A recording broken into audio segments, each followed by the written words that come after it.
Calling all skilled mechanics. Kimball Recycling and Disposal is growing and needs experienced mechanics to keep their fleet in top shape and on the road. Kimball is offering up to a $5,000 sign-on bonus. That's right, up to $5,000 just for joining their winning team.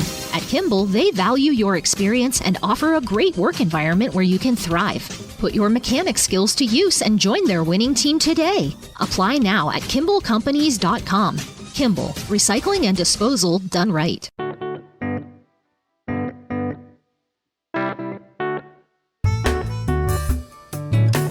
Welcome to Talkin Trash, where we try to answer all your questions about recycling and proper waste disposal in Tuscarawas County.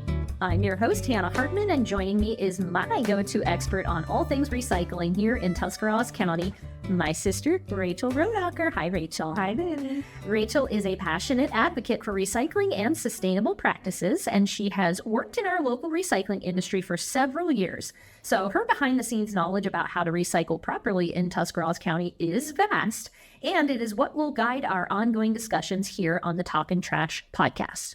This episode is being recorded on April 30th, 2024, and because rules and regulations change over time, some of what we discuss may have changed by the time you hear this, but with that caveat, let's dumpster dive into this discussion. So, Rachel, we always like to just reiterate the basics at the beginning of every episode, because you never know, somebody may be new to the podcast, and we just want to make sure they understand what we call the high five of recycling here in Tuscarawas County. So would you please succinctly? We're sitting next to each other. I can do it this time.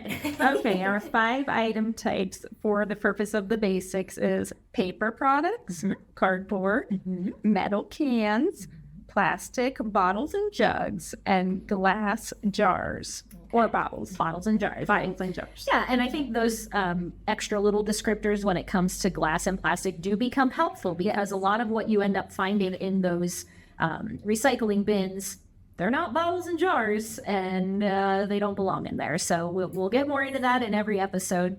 But I want to do something a little bit different. Now, this is our 4th episode, okay? So we've gotten a little bit of listener feedback after launching the podcast.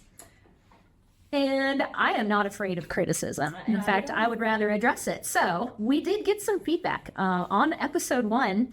If you recall, or if you want to go back and watch it, and you would need to watch it to understand this criticism. So we had a couple of plastic bottles of water sitting on the table, and people were like, what's up with that, girls? Aren't you supposed to be recycling? Well, Rachel's got some good news for you. Well, we actually didn't drink out of those bottles. They were more just sitting on the table for us if we wanted them. But even still, I actually, at that episode, I had brought my own water bottle, and Hannah has a can of Yeah, we do try to move away from the plastic bottles when possible. It's not always feasible, but I always like a water cooler myself. I was suggesting we add one to the studio somewhere, so we'll have to look into that. Highly noted. But the other point is that you can actually recycle those. Yes, that is the truth. So even if we had been but reduces the top of the hierarchy, remember. Yes, so you recall from the previous episodes. So yes, we just avoided them. But if we had drank those bottles of water, we could have recycled those bottles. So it's true. That's one bit of feedback we want to address, and fair criticism, I will say. The other thing, this wasn't so much a criticism as just kind of an additional point. Now, I can't quite remember which episode, maybe the last episode 3, where we were doing a little bit of a deep dive into glass. And we had talked about how it can be where it ends up after it's been recycled. Sometimes that glass is crushed way down and used as like a filtering layer in a landfill. Yes. But there's another kind of use that crushed glass can be used for sometimes, right? Yes, the EPA has lists for certain items that are called beneficial uses. So where it doesn't get directly recycled into a new product, it still serves a valuable purpose and ends up out in the landfill. The other example that one of our callers who was previously a landfill worker said was he noticed when the crushed glass would come back from the material recovery facility, they would use it as like a grit on the road, on hauling routes, or like an aggregate. So those are some other potential uses. But yeah, the one that I always think is the most interesting one, which is why I highlighted it I think it was the first episode we talked about glass, but whatever one is as a leachate control system. Right. So that one was fascinating to me. But yes, it can be used along hauling roadways, because those are heavy trucks and they beat up the roads, and you don't have to worry. It's not going to cut your tires. It's crushed way down. so it's like sand at that point. Really. Yeah. So we appreciate the listener feedback and we encourage it. So as we continue with the podcast, you're always welcome to send your questions or your comments. I would say email them to WJER@WJER.com. That'll be kind of a one point where we can kind of keep track of all those kind of comments. I did notice we had some comment on when we shared the video on Facebook. So we can try to address some of those comments too as we go. But so why don't we start? Why not start, but continue with the segment that we've been calling Where Does It Go? And, we already discussed glass and we talked about metal and plastic in previous episodes. So this time we want to, again, we're talking about the basic, the 5, right? So there's only 2 more left, but we'll figure out what we're going to do on episode 6 later. But so why don't we talk about cardboard this time around? Yes, and when you say cardboard, for those who aren't thinking of it in these terms, I'm referring to corrugated cardboard. Okay. So if you think about the term cardboard, that actually would refer more to not what you think of as cardboard boxes, but the code in the market is OCC, which is old cardboard container or old corrugated containers. Oh, okay. So the corrugated is what kind of differentiates it from all other paper types. If you think about, if you were to rip a shipping box you got from online ordering and looked at it, it's technically 3 layers. So it's essentially 2 layers of craft paper, and in between it has this fluted layer. The zigzag layer is kind of what they refer to it as, but a zigzag layer that's for durability. So when we're talking about cardboard, I'm kind of referring specifically to corrugated cardboard, but I did want to mention that because you might be thinking like, oh, my cereal box is cardboard. That's actually considered paperboard. Or there's other shoe boxes, I think. They're just different kinds of boards. Yeah. But when I say cardboard, so to clear that up, I'm referring to corrugated cardboard. Okay. The question of where is it going, if you take it to like a public site or you drop it in your bin and it gets to a recycling processor after it gets sorted through kind of all at the MRF, the material recovery facility we're always referring to in these podcasts, it gets separated from all other paper. It gets baled as cardboard. It gets sent to a paper mill. Okay. At the mill, it gets shredded up. Okay. It gets sent into a pulping machine, which is where they introduce water and chemicals that essentially break it down into fibers. And at that point also, I think this kind of addresses something else we're going to talk about in this episode, but if there's any ink on it from labels or shipping tape, anything like that, at that stage in the pulping is kind of where it gets separated out. And that is where the fibers start bonding again. And after that, the fibers get rolled out, dried out, and then sent off to be remanufactured, often into cardboard boxes again. Okay. Now, as the more you recycle them, the fibers aren't good to be recycled indefinitely. Okay. Yeah. So what I had read that I thought was interesting was that the American Forest and Paper Association says like a typical corrugated cardboard box will get recycled 5 to 7 times. Oh, okay. Interesting. But it, will slowly go down the chain, so the paper quality gets a little less every time. Yeah. But once it can't be a cardboard box again, that's where it goes into the paperboard or chipboard is the other one. So, see, this is exactly why I wanted to do this podcast, because I'm just legitimately interested in what happens after that leaves my hands and goes into recycling. As much as I've asked you about these things, I didn't even know all that. So that's really interesting. Well, yeah, and it's interesting too, because you start to think about, okay, we've talked in prior podcast episodes about how glass and metals can be recycled again and again and again, and they don't lose their quality. So that's good. Yeah. Paper and cardboard can be recycled. This one says cardboard 5 to 7 times. That's not terrible. It's also a valuable commodity because it is a durable thing. So there's still value in cardboard. And that's a good thing. Now, plastics, however, because they're not recovered as well and as much, and they're not as durable, like think about pop bottles nowadays compared to pop bottles 10 years ago.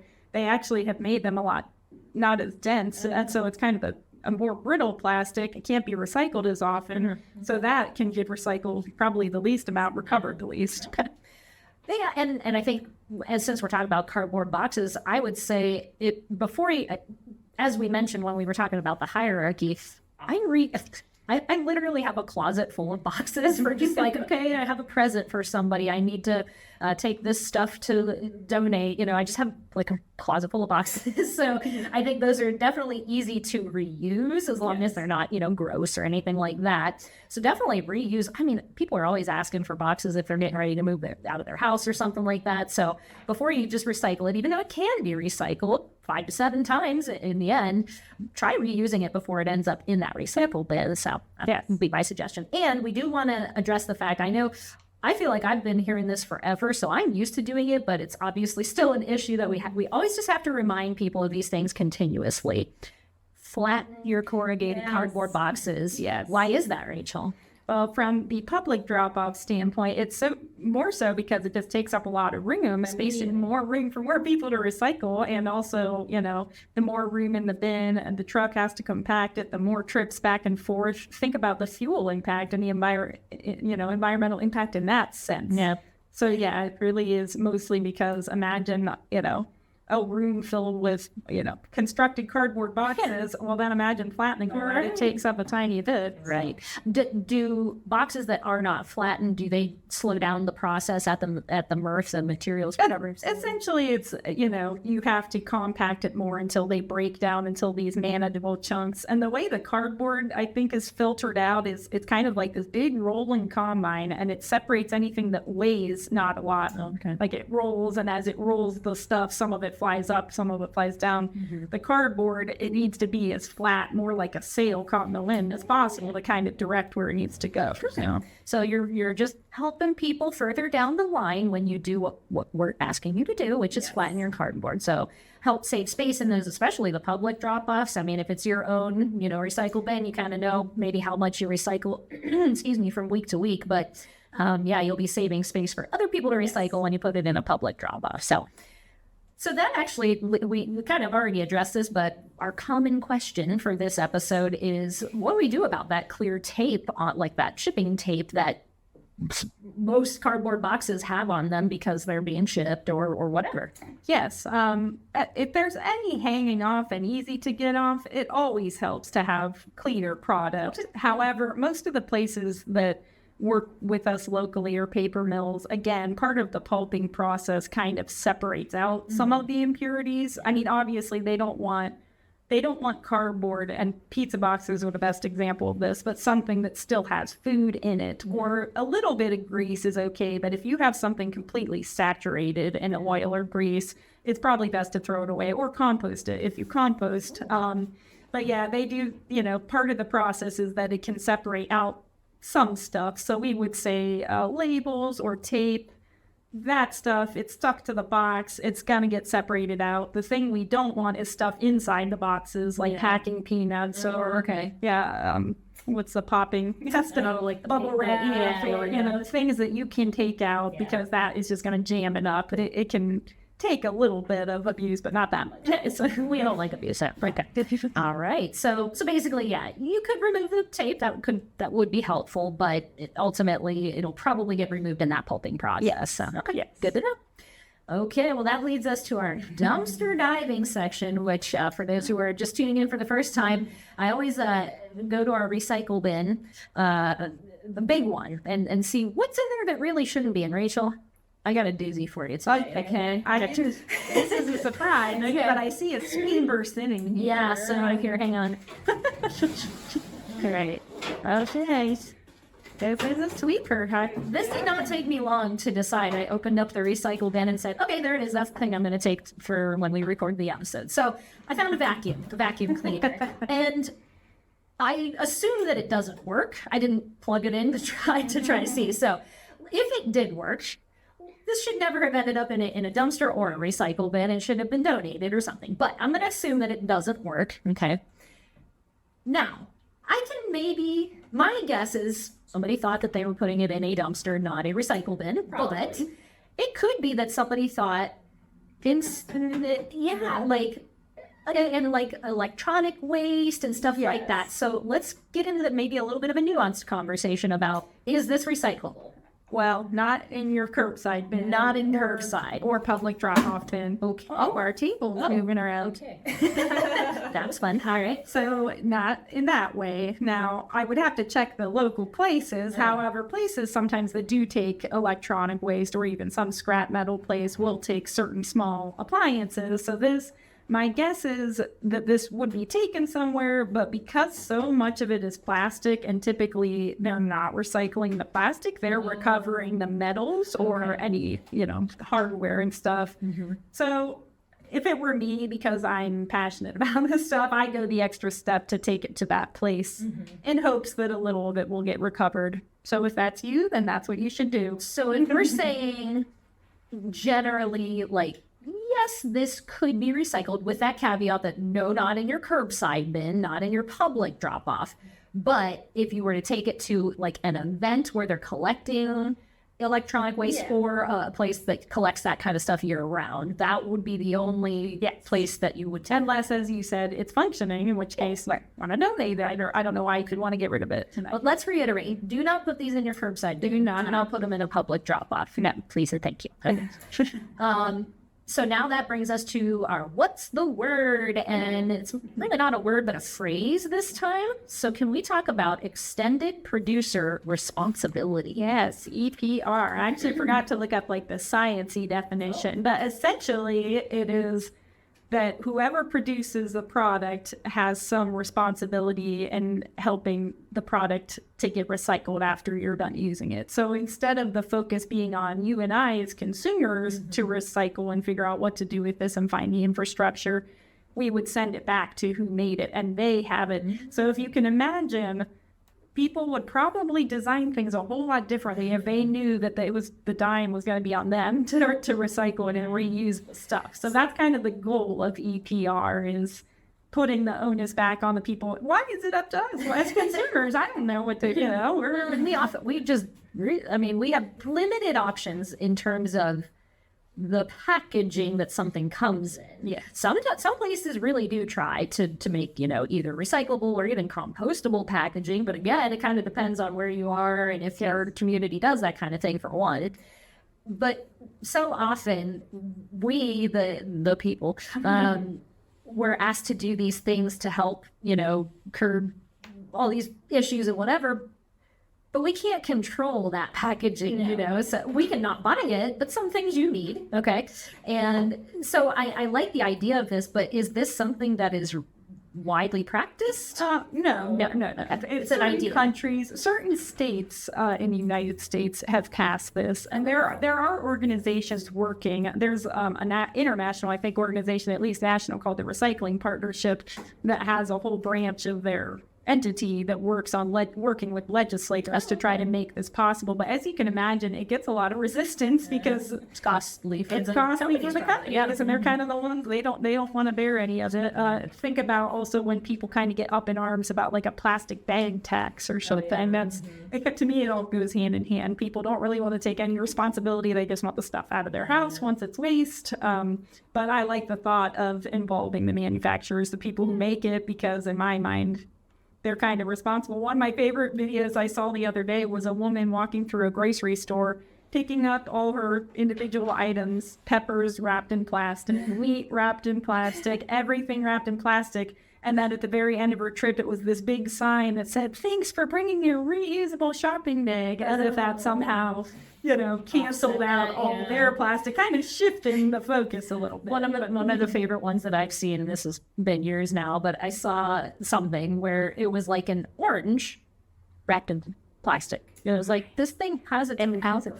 So yeah, I understand it, but yeah, this is why we're having this conversation. Yeah. So that's going to bring us to our simple solutions. I think maybe we called it, what did we say before? Simple substitutes. It may vary, but it's going to be simple. And it's either going to be a solution or a substitute in every episode. So a simple solution, since we're on the topic of cardboard this episode. Yes. So yesterday, I think, maybe the day before, I noticed I was leaving my house and I saw my neighbor must have either, I don't know. Someone's birthday or something. I don't know. Something happened, but they had a pile of cardboard boxes that they had clearly ordered from Amazon, just stacked, to be taken, with trash or recycling. And I know, well, you actually told me, I guess I didn't even really realize this until you told me, you can ask Amazon to reduce the amount, like when you're ordering multiple few things. boxes Yeah. as possible, or to ship as quickly as items become available. Okay, right. So I think it is involved with Prime Day, kind of ties into it too. Like you can pick a day where they deliver your stuff. So, but yes, I think other companies might do that as well. But Probably, yeah. that to me, that's another one of those examples of how we can reduce the waste. Don't even create it. I mean, all of us have gotten a package once with this giant box and a tiny little thing in it, and I'm thinking, it's not essential, but yeah, so we can't control how they package it, but we can control sometimes, how many boxes arrive in the first place. But back to the EPR, the extended producer responsibility, I always think of Amazon. So if someone from Amazon is listening to me today, you need to create some kind of incentive to get your boxes back because they use them once. And yes, granted, again, I'll state cardboard has a pretty high recycling rate because it does have a value, and people, like if you're in a grocery store, you get a lot in cardboard. And so it's better not to take up dumpster space and to instead get money for your cardboard. So it's kind of a win-win and helps the environment. But Amazon, you need to get on it. It's like come up with some kind of tall, thin box that people can break down their individual boxes, put it in, and then next time the Amazon driver comes up to your house, he can take it and you get a rebate and they get their nice, clean cardboard back. Come on. Hey, Rachel's cut. Maybe it's not simple solution. Well, the simple part is that we can ask them to reduce the packaging they send us. And this touches on the idea of convenience, I think. Or even expediency, you want the thing you ordered right now. Okay. But it's not going to show up right now. It could show up tomorrow, though. Yes. Or if you waited maybe 3 days, it could show up with that other thing you ordered in one box instead of getting one day and one the next day. So we definitely are a convenient society. No doubt about that. I even understand it because we all lead very busy lives. Yes. But if it's something you can wait an extra couple days and you're already ordering something else that's going to be coming in a couple days, it's a pretty simple thing that you can do to reduce our impact. And sometimes you do have to make changes that might not be as convenient in order to. Definitely. Yeah, that's impact. All right. Well, that's going to bring us to our final segment, the good news, right? So, and again, we already sort of hit on this already in the episode, but we want to talk about the fact that there are events held periodically for those items like this vacuum cleaner that you cannot put in your curbside bin. And there are special drop-off locations, not the public drop-offs that, all the same things you put in your curbside bin, but different locations that would accept things like household hazardous waste, e-waste, kind of like this vacuum, scrap metal, medical waste, prescription drugs. I think, we hear these all the time on WJER. There's a special household hazardous waste event coming up, mark a calendar, that kind of thing. But again, a lot of these things have year-round drop-off locations. So again, it kind of comes to that convenience thing where are you willing to go maybe out of your way or hang on to something until one of those special events comes around? Yes, I was going to say, I think by the time this episode airs, we will have passed. Usually there's an annual hazardous waste collection event at the fairgrounds here at the Tuscarawas Fairgrounds. So that may have passed, but don't worry if you missed it. You can still make appointments up at the Canton Recycle Center because they have a year-round collection. And they will unload it from your car even. You don't even have to get out of your car. You take any of your hazardous waste that they have to be produced in your household. This can't be farm waste or church waste or school waste. This has to be household waste because there is an exemption in transporting waste if it was generated from a household.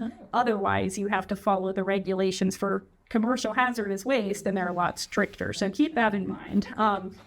But also, they will take your electronic waste, so any computers or anything like that, small appliances like sweepers. They'll take other scrap metal, big pieces of scrap metal. They have a number of things. They'll take light bulbs. lots of stuff up there. And then there are separate prescription drug drop-offs located at many of the police stations throughout the county. And they have those DEA collection days that twice a year. So yeah, like you said, if you're willing to hang on to something till a convenient location comes up, then by all means do that. But otherwise, there are year-round places to take things. So well, that's good news. All right. Well, that's going to do it for this episode of Talkin Trash. And I guess we'll talk about something different next time. So tune in. You can find all of our episodes of Talkin Trash on the WJER website on the videos page. They're also on YouTube, and we do share them on Facebook. So hopefully you're catching it here and there or somewhere else. But thank you for listening, and we'll catch you next time on the Talkin Trash podcast.